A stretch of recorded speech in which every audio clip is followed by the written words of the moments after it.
오늘 우리에게 주시는 하나님의 말씀은 신명기 5장 6절에서 21절까지의 말씀입니다.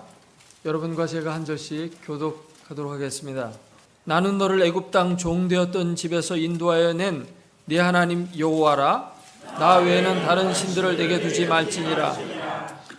너는 자기를 위하여 새긴 우상을 만들지 말고 위로 하늘에 있는 것이나 아래로 땅에 있는 것이나 땅 및 물속에 있는 것에 어떠한 형상도 만들지 말며 그것들에게 절하지 말며 그것들을 섬기지 말라. 나 네 하나님 여호와는 질투하는 하나님인즉 나를 미워하는 자의 죄를 갚되 아버지로부터 아들에게로 3, 4대까지 이르게 하거니와 나를 사랑하고 내 계명을 지키는 자에게는 천대까지 은혜를 베푸느니라.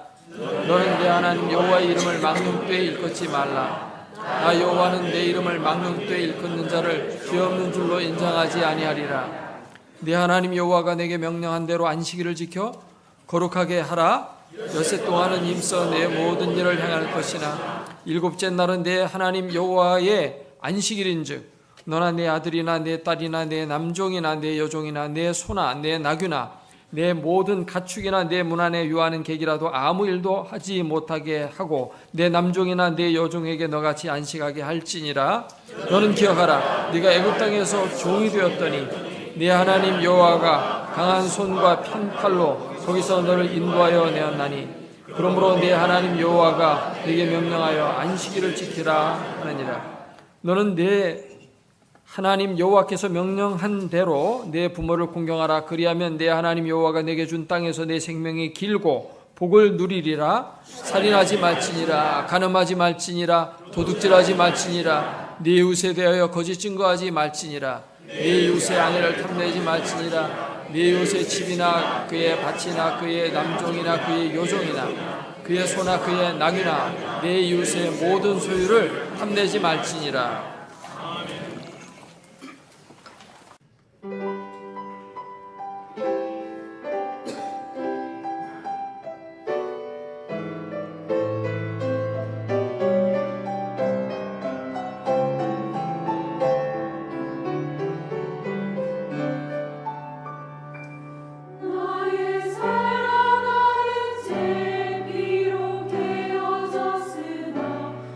어머니의 물을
요즘 중노년의 어머니들 사이에서 이런 재치문답이 오고 간다고 합니다. 아들을 장가 보내고 나면 남이 되고 만다는 허무함을 표현한 유머 시리즈입니다. 장가간 아들을 무엇이라고 부를까요? 희미한 옛 사랑의 그림자. 며느리는 뭐라고 부를까요? 가까이 하기엔 너무 먼 당신. 딸은요? 아직도 그대는 내 사랑. 이런 문답도 있습니다. 잘난 아들은 누구의 아들일까요? 국가의 아들. 돈 잘 버는 아들은 장모의 아들. 빚진 아들은 내 아들. 어떻게 이렇게 잘해요? 우리나라에 기독교가 처음 들어왔을 때 부모의 제사상에 절하지 않는다고 기독교는 부모도 몰라보는 못돼먹은 종교라고 비판을 받았었습니다. 그러나 기독교는 효를 매우 강조하는 종교가 분명합니다. 사실 이미 돌아가신 부모님 제사상 앞에 절하는 것, 뭐 그렇게 큰 효도라고 보기는 어렵습니다. 진짜 효도는 부모님 살아계실 때 해야 마땅한 줄로 믿습니다. 돌아가신 다음에 그 사진 앞에 100번 절하는 것보다 살아계실 때 한번 외식 시켜드리는 것이 더 나은 것이 사실이죠. 기독교가 효를 중요하게 여기는 종교라고 하는 사실은 십계명 가운데 잘 나타나 있습니다. 십계명은 하나님이 우리에게 주신 가장 귀한 계명이죠. 이 십계명 가운데 제일 먼저 사람과의 윤리를 얘기할 때 앞에 나오는 계명이 바로 내 부모를 공경하라는 것입니다. 제가 고등학교 시절에 처음 교회를 나왔어요. 그래서 이 설교 말씀을 듣다가 이 십계명을 배우게 됐는데 십계명 가운데 사람에 대한 계명 중에 제일 앞에 내 부모를 공경하라는 것이 앞에 나와요. 그래서 그게 좀 이상했습니다. 우리가 상식적으로 생각하면 살인하지 말라 이런 것이 너무 무서운 계명 아니겠어요? 살인하면 큰일 나잖아요. 그러니까 이런 것들이 제일 앞에 나와야 되고 도둑질하지 말라, 뭐 거짓말하지 말라 이런 것들이 앞에 나와야 되고 부모님께 효도하라는 건 저 맨 뒤에다가 갖다 놔야 될 텐데 이거 어떻게 제일 앞에다 놨을까? 그런 의문이 들었어요. 이게 왜 이렇게 중요한가? 중요하니까 앞에다 놓은 것이 틀림없는데 왜 중요할까? 나중에 성경을 계속 공부하다 보니까 정말 이 계명이 중요한 것이로구나. 또 인생을 살다 보니까 이것이 정말 중요한 계명이구나 하는 것을 깨닫게 됐어요. 여러분, 왜 하나님께서는 십계명 가운데 대인계명, 대신계명 둘로 나누어지는데 그 대인계명의 제일 첫 계명으로 내 부모를 공경하라 이걸 앞에다 놓으셨을까요? 왜 하나님은 이 효도 계명이 그렇게 중요하다는 것을 우리에게 각인시켜주고 계실까요? 우리가 하나님을 믿는 것과 부모님께 효도하는 게 무슨 그렇게 큰 관계가 된다고 이걸 이렇게 중요하게 앞에다 놓으셨을까요? 그리스도인들은 왜 효도를 중요시 여기는 삶을 살아가야 마땅할까요? 오늘 그것을 함께 살펴보기를 원합니다. 먼저는 이 5계명뿐만 아니라 10계명 전체가 얼마나 중요한지를 우리는 먼저 생각해 봐야 됩니다. 성경에는 율법이 613가지나 됩니다. 뭐뭐 하라라는 것이 248개, 뭐뭐 하지 마라라는 것이 365개, 365일과 이렇게 맞아 떨어집니다. 그리고 중세 때까지만 해도 사람의 몸은 뼈 마디마디가 248개가 있는 줄로 알았어요. 그래서 유대 랍비들이 거기에다 맞춘 겁니다. 이렇게 율법이 많은데 그중에서 십계명은 아주 중요한 거예요. 왜 십계명은 다른 율법보다 중요할까요? 그래서 하나님이 중요하게 여기셨기 때문입니다. 오늘 읽은 말씀 다음 구절이 사실 오늘 큐티 본문 말씀인데 십계명이 더 중요하기 때문에 오늘은 십계명에 대해서 조금 강조하기 위해서 본문을 십계명을 읽었습니다마는 오늘 큐티 본문 시작되는 22절 말씀을 한번 같이 읽으면서 왜 십계명이 다른 율법보다 중요할까를 한번 생각해 보시기 바랍니다. 22절 같이 읽습니다. 여호와께서 이 모든 말씀을 산 위 불 가운데 구름 가운데 흑암 가운데에서 큰 음성으로 너희 총회에 이르신 후에 더 말씀하지 아니하시고 그것을 두 돌판에 써서 내게 주셨느니라. 아멘. 여기 보면 십계명은 다른 계명과는 다른 게 몇 가지 나와요. 다른 계명들은 하나님이 모세를 통해서 간접적으로 주신 계명들입니다. 그게 613가지나 돼요. 그런데 십계명은 오늘 말씀에도 나오지만 여호와 하나님께서 이스라엘 백성 전체에게 불 가운데서 구름 가운데서 흑암 가운데서 큰 음성으로 직접 말씀한 말씀입니다. 여러분 직접 말하는 거라고 간접적으로 말하는 거라고는 다릅니다. 십계명은 직접 주신 말씀이에요. 또 다른 계명과는 달리 십계명은 하나님이 친히 써주신 거예요.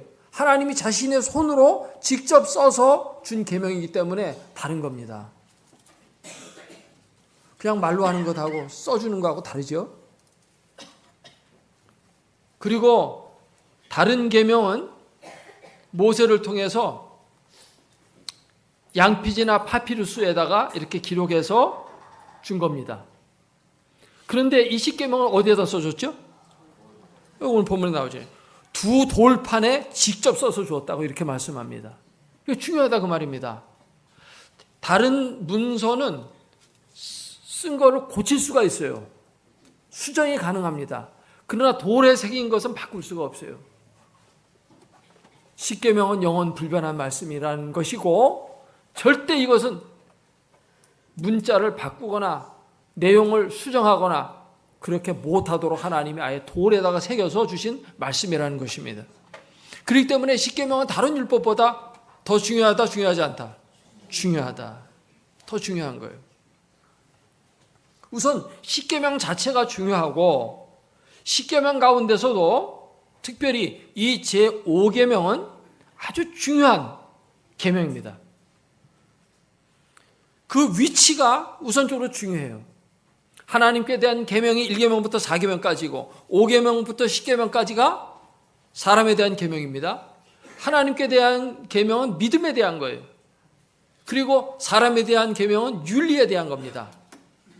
하나님께 대한 것은 논외로 치고 사람의 윤리에 대한 말씀을 주실 때 이 윤리 가운데 제일 먼저 나오는 윤리가 뭐라는 것입니까? 내 부모를 공경하라는 효도 계명이에요. 이게 제일 중요하다는 것입니다. 우리나라 헌법도 제일 앞에 나오는 제1조가 제일 중요하죠. 뭐든지 이게 제1번이 제일 중요한 겁니다. 근데 우리 사람들의 생각과는 달리 부모님께 효도하는 것을 제일 앞에다 놓았다는 것입니다. 그 중요하다는 거예요. 그리고 하나님께 대한 계명과 인간에 대한 계명을 연결시키는 그 중간 지점에 있으면서 연결고리 역할을 하고 있어요. 그래서 중요한 겁니다. 그래서 믿음이 윤리가 되고 윤리가 믿음이 되도록 만들어주는 계명이 5계명이에요. 그 역할이 아주 중요한 계명이 바로 제5계명이라고 하는 사실입니다. 이렇게 내 부모를 공경하라라고 하는 계명이 중요하다는 것을 우리가 생각해 본다면 비유컨대 이렇게 간단하게 말할 수 있습니다. 성경에 나오는 모든 율법은 마치 다이아몬드 반지와도 같이 귀중한 말씀이에요. 근데 그 중에서 다이아몬드에 해당되는 게 십계명이에요. 그리고 십계명 중에서 제일 밝게 빛나는 그 포인트가 어디예요? 내 부모를 공경하라는 효도의 계명이라는 사실입니다. 그러니까 얼마나 중요한지가 우리가 알 수가 있겠죠. 하나님께서 왜 이렇게 중요하게 효도의 계명을 말씀하실까? 그 이유를 함께 살펴보고자 합니다. 첫째로 효도의 계명이 정말 중요한 이유는 모든 윤리의 가장 기본이 되고 기초가 되기 때문입니다. 기초는 제일 중요한 겁니다. 집을 지을 때도 기초가 제일 중요해요. 기초를 엉터리를 짓거나 모래 위에 짓게 되면 홍수가 나면 그 집은 떠내려갑니다. 바람이 불고 창수가 나면 그 집은 무너져 버리는 것입니다. 그게 기초가 중요한 거예요. 반석 위에 집을 지으면 그 집은 비바람에도 끄떡이 없습니다. 윤리가, 이 효도의 윤리가 제대로 되어 있지 않으면 윤리가 막 흔들려요. 다른 게 제대로 쓸 수가 없습니다. 사람이 태어나면 제일 먼저 만나는 사람이 누굽니까? 부모입니다. 엄마의 얼굴을 제일 먼저 보고 아빠의 얼굴을 보고, 배우는 단어도 제일 먼저 엄마, 아빠 이런 단어를 배우고 엄마와 부모와의 관계 속에서 먼저 생활이 시작이 됩니다. 까만 애기가 뭐 친구들하고 놀겠어요? 선생님한테 가서 무슨 공부하겠어요? 부모와 자식 간의 관계가 제일 첫 번째라는 것입니다. 그런데 그것이 기초라는 것입니다. 부모와 자식 간의 관계. 그 제일 중요한 게 뭐예요? 효도 아니겠어요? 부모가 자식을 사랑하는 거는 뭐 명령하지 않아도 다 알아서 합니다. 꼭 명령해야 됩니까? 자식 사랑하라고 명령해야 자식 사랑해요? 그건 할 필요 없어요. 그냥 저절로 되는 겁니다. 그러나 자식이 부모 사랑하는 거는 이게 잘 안 되거든요. 그러니까 하나님이 명령을 주시는 것입니다. 그래서 효도의 계명은 모든 윤리의 가장 기초가 된다. 근간이 된다는 것입니다. 그래서 하나님이 제일 앞에 갖다 놓은 거예요. 할렐루야.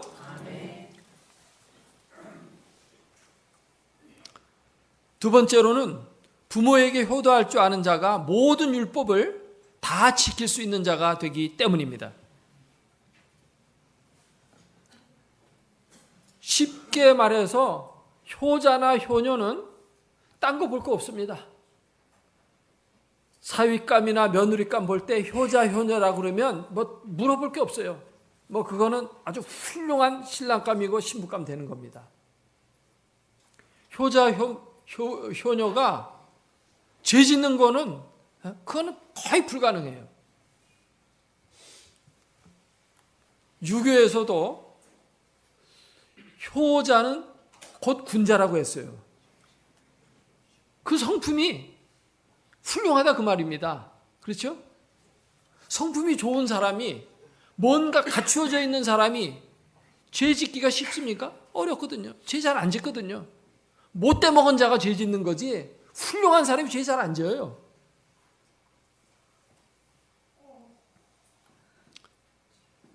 부모님께 효도하는 자가 도둑질하고 남 찔러 죽이고 그런 일을 안 하거든요.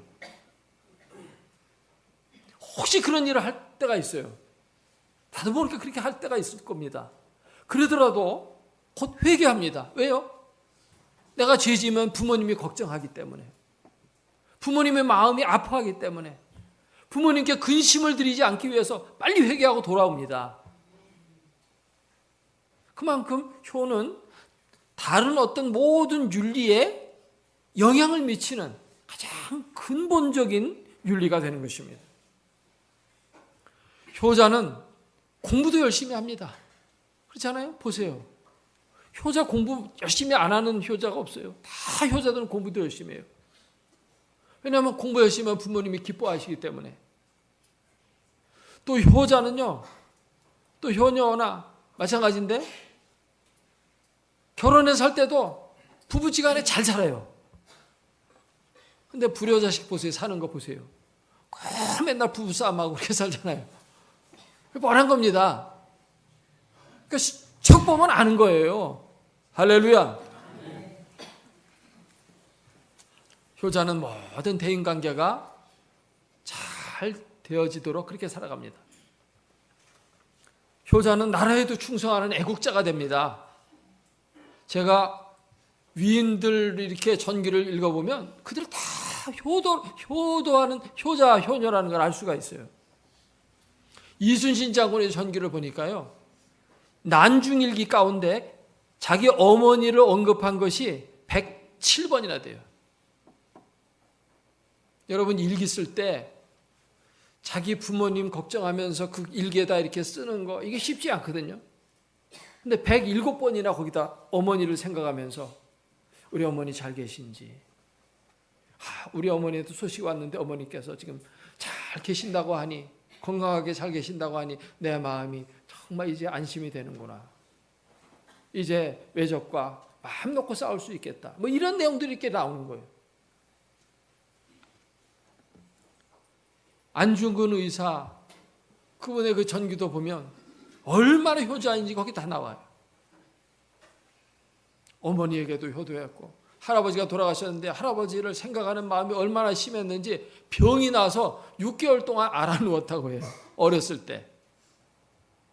소년 시절에도 벌써 그렇게 아주 그 효자 정신이 가득 차 있었던 걸 볼 수가 있습니다. 그래서 효자 가문에 충신난다, 그 말이 있는 것이. 아멘. 그래서 효자가 되면 다른 율법도 다 잘 지키게 돼요. 이게 제일 앞에, 제일 중요하게 앞에다가 기록해 놓은 것입니다. 또 세 번째 생각할 것은 부모님께 효도하는 자가 하나님께도 충성합니다. 하나님과 부모님은 공통점이 많아요. 부모에 대한 효도는 하나님께 대한 충성의 유비가 되어집니다. 부모님은 자식에게 생명을 주었어요.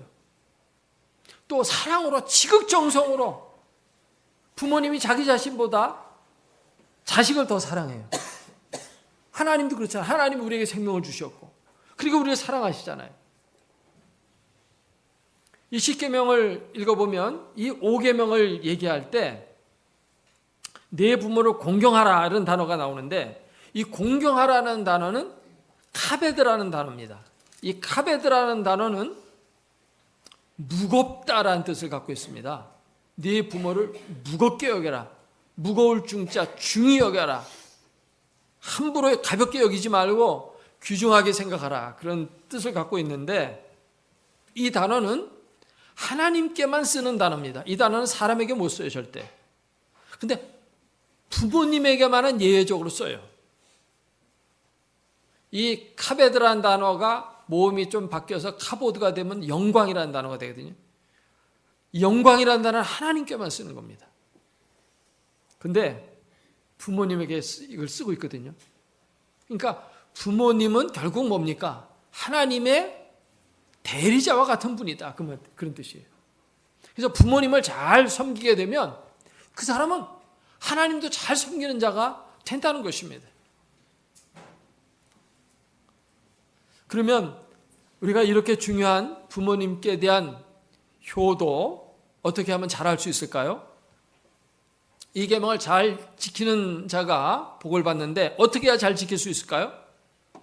이 계명은 참 지키기가 어려운 계명입니다. 다른 계명들은 전부 하지 마라, 하지 마라, 하지 마라 이렇게 끝나요.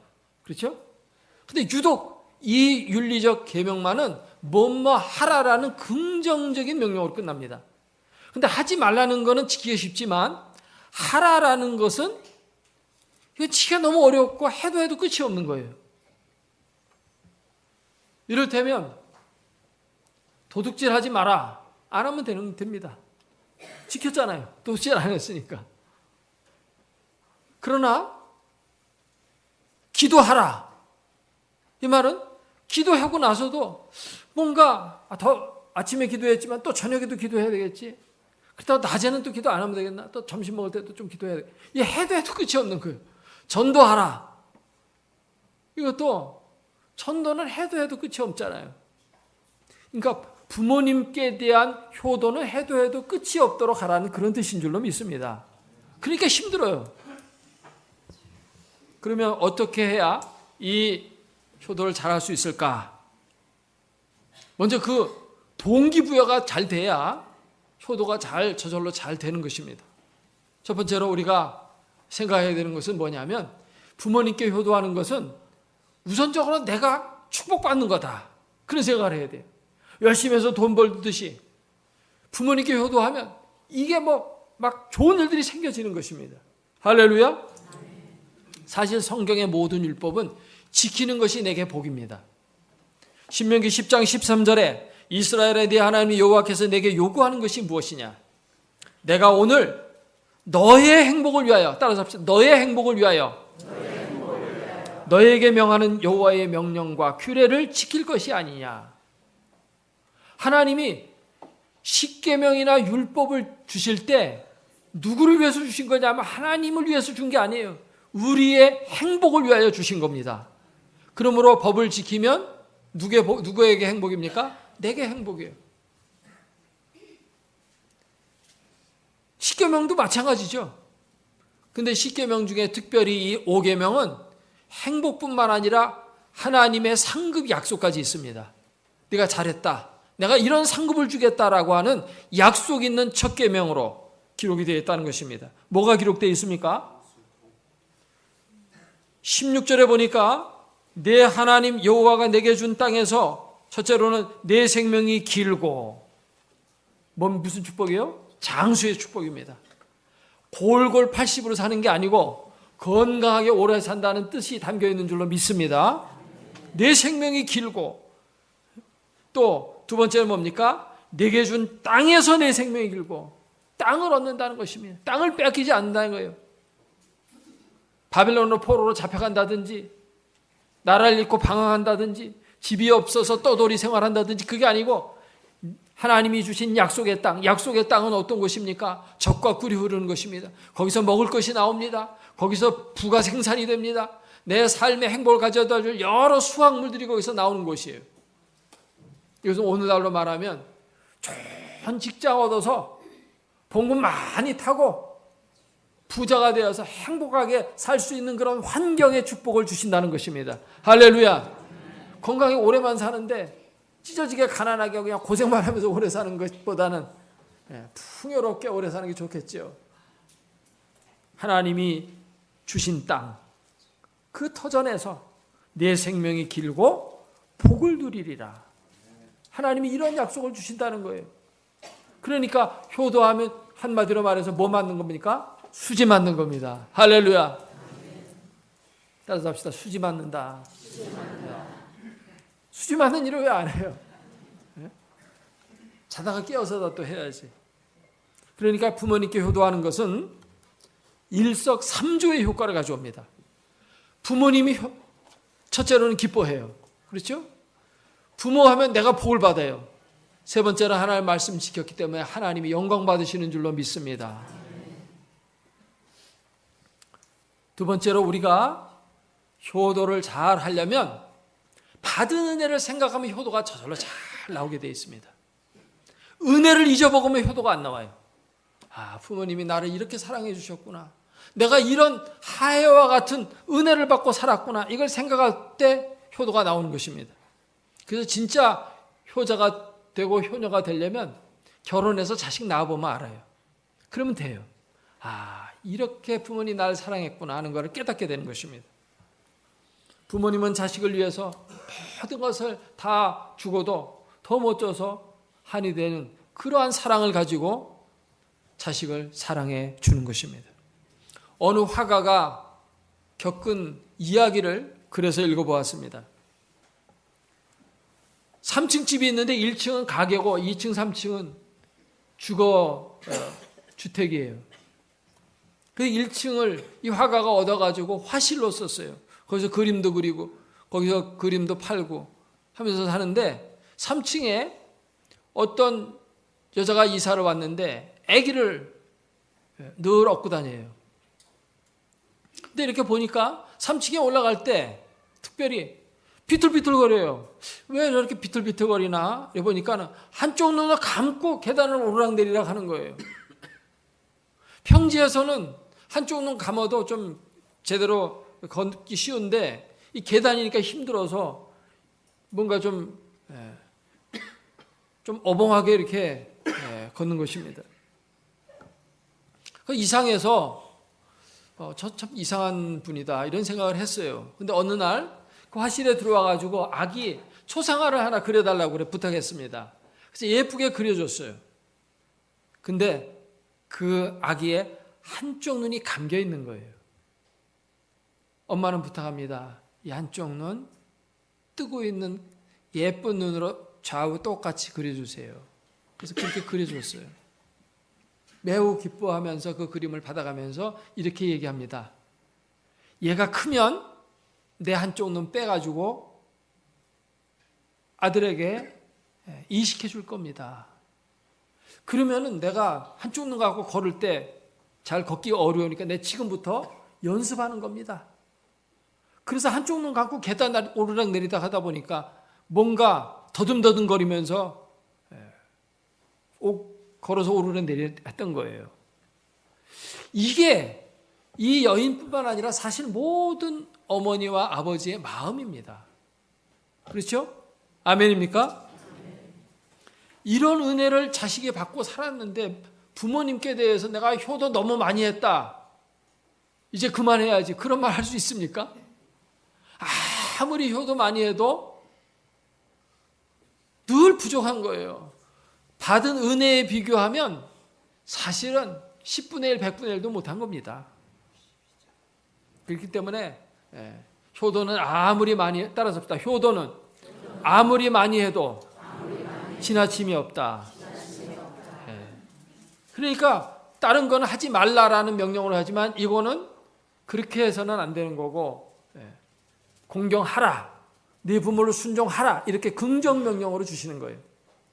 할렐루야. 그리고 우리가 또 하나 생각해야 될 것은 뭐냐면 나도 언젠가는 힘없고 연약한 노인이 될 거다라는 생각을 해야 되는 거예요. 이거는 피할 수 없는 겁니다. 지금 우리 부모님 늙었다고 괄시하면 결국은 나도 그렇게 늙을 날이 오잖아요. 괄시받을 날이 오잖아요. 세월이 흘러가는데 장사 있습니까? 다 늙어가는 것이지. 이마에 주름살이 생기고 허리는 구부러지고 다리에 힘이 없어지고 그렇게 되는 겁니다. 나도 그렇게 되는데 우리 부모 늙었다고 괄시하면 되겠습니까? 나도 똑같이 괄시받겠죠. 옛날 고려장이라는 풍습이 뭐 있었다고 하는데 그게 그 얘기 아닙니까? 자식이 그 시계 갖고 내려온다잖아요. 나도 아버지 늙으면 갖다 버리려고 한다고 똑같이 하는 겁니다. 그래서 효자 집에 효자 나는 거고 불효하는 집에는 불효 자식이 나오는 거예요. 자식은 효도하라 한다고 해서 효도하는 게 아니고요. 내가 효자가 돼야 자식이 효자가 되는 겁니다. 할렐루야. 효자, 효녀. 내가 될 때 자식도 그대로 보고 배우는 거예요. 그대로 그게 따라 나오는 것입니다. 그게 최고의 교육이에요. 이렇게 생각하면 우리는 자연스럽게 효도를 할 수가 있게 되는 줄로 믿습니다. 이제 마지막으로 효도 10계명을 말씀드리고 마치려고 합니다. 이것은 가나안 농군학교에서 가르치는 내용이에요. 첫 번째, 제1계명, 부모님으로 하여금 신앙생활 하시도록 해드리자. 육신은 늙어가지만 영원한 생명을 얻게 되는 것, 이것보다 더 큰 축복이 없고 또 나이가 들어도요 천국에 대한 소망이 있으면 사람이 달라져요. 소망 가운데 살고 마음이 평안합니다. 제2계명, 대답을 잘하고 말씀을 잘 들어드리자. 노인이 돼서 하는 말 잔소리라고 무시하지 말고 또 노인이 되면 또 잔소리가 많아져요. 그때는 좋은 음악 소리 듣는다 생각하면서 들으면 좋을 겁니다. 3계명, 표정을 밝게 하고 웃음을 잃지 말자. 밝은 모습. 내가 근심하는 모습하고 있으면 부모가 또 걱정하거든요. 4계명, 궁금증을 풀어드리자. 요즘 컴퓨터나 무슨 핸드폰 하기 어렵잖아요. 궁금해서 물어보면 잘 친절하게 가르쳐 드려야 하겠습니다. 제5계명, 자유롭게 쓰실 수 있는 용돈을 정기적으로 드리자. 뭐니 해도 머니가 최고입니다. 6계명, 맛있는 음식을 해드리자. 영양가를 골고루 갖춘 음식을 잘 대접해 드리는 것이 필요하겠죠. 7계명, 외모를 아름답게 꾸며드리자. 젊은 사람은 안 꾸며도 예쁘거든요. 근데 나이가 들면 쭈글쭈글해져요. 그러니까 좀 이렇게 좀 예쁘게 외모를 가꿀 수 있도록 그렇게 도와드려야 됩니다. 좋은 옷도 좀 사드리고. 그 다음에 8계명, 일거리를 찾아드리자. 부모님이라서 일하지 마시도록 그렇게 하면 안 돼요. 할 수 있는 일은 할 수 있도록 맡겨야 돼요. 그래서 일하는 것에 대한 보람을 느끼게 해줘야 되고, 교회에서 나이 드신 분들 차 태워가지고 집 앞에 데려가지만 집 앞과 대문 앞까지 태워다 주면 안 됩니다. 멀리서 좀 내려놔야 돼요. 여기서 또 걸어가세요. 내려놔야 돼요. 그래 걸어가면서 다리 운동돼서 오래 살고 건강해지지, 집 앞까지 태워다 주면 그게 대접해 드리는 게 아니라 병 들어서 일찍 죽으라는 것이 될 수도 있어요. 그렇기 때문에 어느 정도 거리에서는 좀 내려서 여기서 걸어가세요. 그렇게 하는 것도 좋아요. 9계명, 친구를 자주 만나게 해드리자. 그래야 외로움도 없어지고 또 스트레스도 많이 해소가 됩니다. 제 10계명, 등을 긁어드리고 손발톱을 깎아드리자. 이건 요즘 말로 스킨십. 사람은 이 스킨십이 중요해요. 우리 아들들 가운데서 나 어깨 주물러주는 아들은 딱 한 명밖에 없어요. 지금까지 4명 키웠지만 한 번도 그들이 내 어깨 주물러준 적이 없는데, 막내는 시키지 않아도 집에만 들어가면 벌써 나한테 달려와가지고 어깨부터 주무릅니다. 내가 서 있는데도 그냥 와가지고. 뭔가 이렇게 접촉이 되니까 더 사랑스러워요. 다른 자식들은 다 장가 보내서 다 따로 살게 했지만, 야, 막내하고는 같이 살아야 되지 않을까 이런 생각이 들어요. 스킨십이 중요합니다. 등허리 긁는 거 뭐 시원하게 있어도 긁지만 이렇게 만지는 게 이게 참 중요한 거예요. 오늘 어버이 주일 맞이해서 부모님께 효도하는 거, 하나님께서 제일 중요하게 여기고 가장 기본적이고 기초가 되는 그리스도인의 삶의 윤리라고 말씀하시고 계시기 때문에 이걸 잘 지켜서 정말 하나님으로부터 복도 많이 받고 또 부모님 기뻐하시고 내가 승리하는 그런 은혜가 여러분 가정에 넘치고, 그런 가정이 될 때 여러분의 가문은 영광스러운 가문으로 길이 하나님이 복 주시는 가문이 될 줄로 믿습니다. 같이 기도하겠습니다.